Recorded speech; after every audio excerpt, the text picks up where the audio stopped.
Bonjour à tous. Je continue à vous partager des extraits du livre du pape Benoît XVI, Jésus de Nazareth. L'Évangile du royaume de Dieu, suite.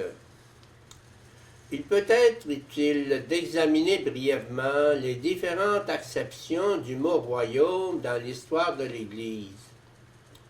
Origène a appelé Jésus, à partir de la lecture des paroles de ce dernier, Auto Basileia, à savoir le royaume en personne. Par la manière dont il parle du royaume de Dieu, Jésus guide les hommes jusqu'au fait énorme qu'en lui, Dieu lui-même est présent parmi les hommes, qu'il est la présence même de Dieu. Une deuxième interprétation considère que le royaume de Dieu est fondamentalement établi dans l'intériorité de l'homme. Origène dit: il est donc évident que celui qui prie pour que vienne le royaume de Dieu prie avec raison, quand lui s'élève, fructifie, s'achève le règne de Dieu.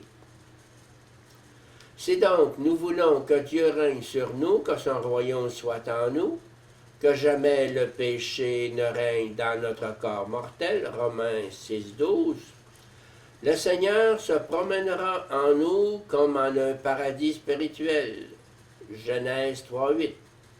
Il régnera seul en nous avec son Christ.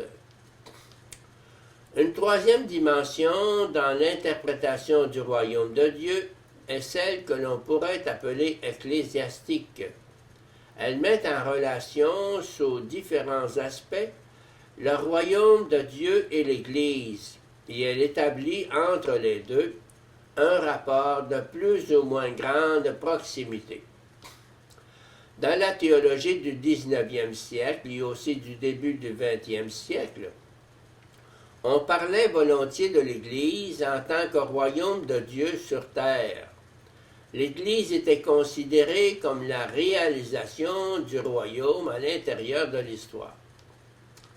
Entre-temps, s'est développé dans de larges cercles de la théologie, et tout spécialement en milieu catholique, une réinterprétation sécularisée du concept de royaume.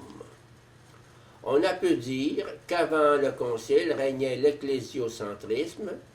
L'Église aurait été alors présentée comme le centre du christianisme.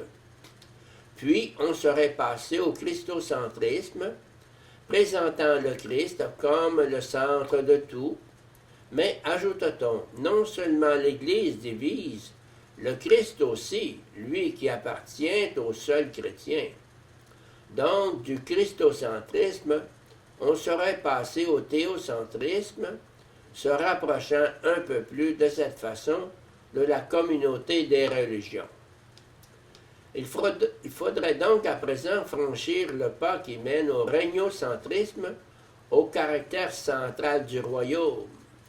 Royaume désignerait alors simplement un monde où règne la paix, la justice et où la création est préservée.